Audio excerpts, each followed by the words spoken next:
would say those first days, when there were riots, I could smell the burning tires. And that was a very real thing. And I kept the windows open for as long as I could because I felt like that was such a touchstone of what was happening. That's Tim Walz's wife. I mean, I just left my windows open while the riots were happening and they were burning stuff because I love the smell of burning things. I just wanted the smell of burning things to come through my window.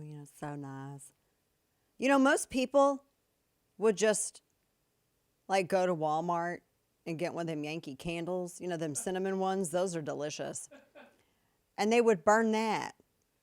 But damn, girlfriend's going, no, I love the burning of other people's livelihoods and their automobiles. I loved it. I love feeling, smelling, hearing the screams, smelling the fires. I don't think she said that. It's what she said. Let's be real. Who says this? These people are crazy. Golly. Welcome back to the program, top of the second hour. Who in the hell says that stuff? Yeah, those riots. You know what I did? I left my windows open and smelling of the burning buildings and the tar fires. Just that is, I think, the most Karen thing I've ever. Sorry, Karens. It's for real though. Y'all know that's crazy. What does it mean? Like, and it was a real thing as opposed to not real. Like, are things normally not real to you? When people say things like that, I feel like they want to say, and I really like that, but they don't. They know how nutty that sounds, so they say something less nutty, like, that was very real. Well, yeah. So she legit, like, left her windows open so she could smell the burning of businesses and people's cars. Quick check. Is that weird? And by the way, apparently her daughter also coordinated with rioters to let them know that the National Guard would not be activated one night. Well, so it's a mostly peaceful ticket. That's the wife of Tim Walz, of Harris Walz. Is it a bad beer garden, a crappy law firm, or a really weird presidential ticket? Take your pick. I mean, if it's sidebar, I'm getting distracted. First off, welcome. Dana Loesch with you. Top of the second hour. If it was a bad beer garden, you could have Elizabeth Warren as the wench. Here, sweetie, would you like a beer? Still one of the weirdest things I've ever seen in my life. Next to that, Jiminy Christmas. So, I mean, again, most people, they would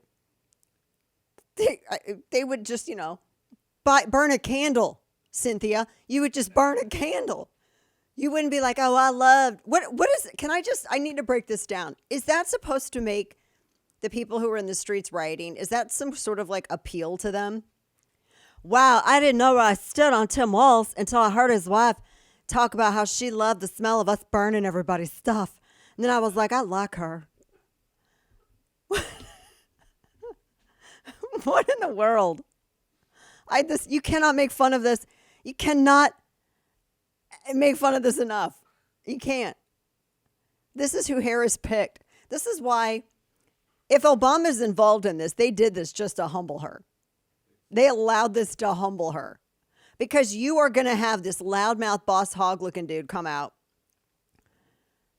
Don't send me another, that is so mean to actor who plays Boss Hog, his name. Don't do that. I don't care. Just because it's true. Look at him. I got so many videos of this dude. Hold up. Let me look at our million video cuts. Hold up. Let me look at it because it's bad. I mean, so can we look back, flashback? Tim Walz, they are so leftist and they want everyone to know how left they are, right? I just thought of something that I can't say on air, so I'm going to wait till we're either on break or I cover my mouth to say it to Kane so you guys can't read my lips. But in the meantime, This is when Tim Walz signed a law. Everybody gets a driver's license. Are you here legally? You don't know? We don't care. You get a driver's license. You get one. You get one. This is audio soundbite 10. It's done. A packed room at the St. Paul Armory erupted after the governor's signature made driver's license for all the law of the land. Where's Jill when you need her? Si c'est Broadway. Where's she at? I can't. Oh, wait, but there's more. Audio soundbite 12.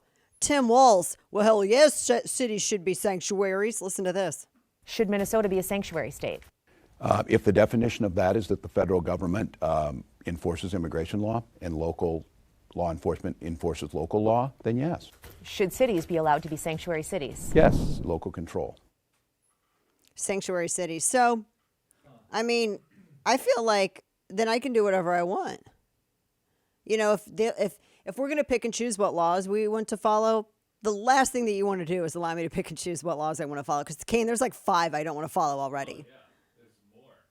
I mean, there's a hell of a lot more than that, but there are 5 I would very much enjoy to not follow now. Right? I'm just saying. I mean, I can't. Oh my gosh. I can't. This is going to be bad. This is going to be bad. So I think, like I said, we're talking about this pick, and it really is honestly it's like the worst pick that Democrats could have made. And it makes it, that doesn't mean it's done. And it doesn't mean that Tim Walz is entirely innocuous either. I mean, the whole "it's weird" thing came from Tim Walz. He's a far left dude. This is all about, it's an ideological pick, not a strategic pick. Because if they were looking at strategy, they would have picked Josh Shapiro. And I love how Babylon B says, Josh Shapiro got that, what is it? What did they say? Death to Israel tat on his neck for nothing. Yeah. So this is her new running mate. This is a guy who is a very far, far left individual. Very far left individual. I mean, he is one of those who, it's not about abortion. It is abortion at any stage up until the moment of birth, and did not want laws that require doctors if there was an abortion, especially if it was a child that could survive outside of the womb. It's a version of the Born Alive Infant Protection Act, which was about if a child is viable when it's born. And this happens. This is what people I can't believe we live in 2024 where we understand the world isn't flat. And we know how it's like, it's not like pre-Galileo times, people. I mean, holy hell, we've got science. And there are people who literally don't even know how abortions are performed, or that you can still have a viable infant born from one that if a procedure goes wrong. And there were laws, and this really came up to fight, what was it, like 06 or something like that, the Born Alive Infant Protection Act in Illinois, where Democrats were fighting against it. Well, there are similar pieces of legislation that came up in various states, and in Minnesota, Walz was against it. So the idea that if an infant is born alive viable, it can survive after an abortion procedure is ineffective, meaning the baby isn't marked, then doctors do not have to provide treatment or render any sort of aid to said infant. That is an extreme position, especially when Democrats have always said, no, we believe that abortion should be rare, safe and rare. That's all they were saying. The majority of Americans think that there should be a limitation, and these include Democrat voters. This is Pew, Rasmussen, Quinnipiac, Ipsos. I mean, I have a slew of surveys out there. The majority of Americans believe 15 weeks is a decent amount of time to get your life in order and figure your stuff out, and then determine if you're going to have an abortion or not. And again, this isn't about talking about liking or disliking abortion. I'm talking about what the majority of Americans surveyed, Democrat and Republican, have fallen on. That's a commonality right there. That's where it averages out. And so, and every single survey for the past 10 years, by the way. And so anything that is not that, anything that's, when you're talking about abortion up till the moment of birth, that is an extreme position. And Democrats, even back in 2020, this was getting into the runoff election in Georgia going into 21, when you had the piece of legislation coming up in the Senate where Democrat senators were signing off on it, and it was about passing a bill that was allowing abortion up till the moment of birth.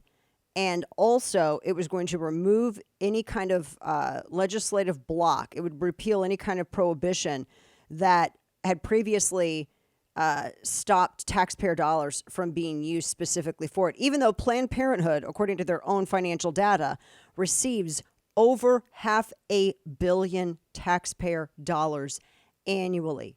And we know this because they put it up on their website. You can go every year and see the entire breakdown of their financials, and you can see how much of that federal money is from taxpayer dollars. So that's where I get my info from. Don't take it up with me, take it up with them. So this is where Tim Walz falls at. He also wanted the word women to be struck from new laws and replaced with pregnant people as it pertains to anything related to maternity care, abortion, etc. So he wanted women to be replaced with pregnant people. He has declared Minnesota a refuge for transgender surgeries and therapies for minors. And he backs funding it with taxpayer dollars. So if a parent elects to have their 13-year-old's penis removed because they want to identify as a female, regardless of whether or not they've gone through puberty, regardless of the fact that there exists no long-term studies that show the abuse of hormones. The only thing that we have are like women who are in their 70s now who were kind of like guinea pigs with hormone treatment when they were starting menopause and the disastrous effects on their health when it's not done correctly. That's all we got. This is a problem, and he wants that to be publicly funded.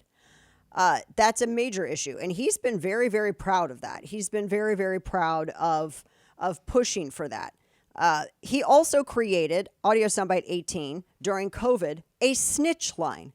So in Minnesota, if you were out and about, thanks to Governor Tim Walz, if you were out and about and you saw someone without a face diaper on, you could literally call this number, and this is what it sounded like. Also, audio soundbite 18.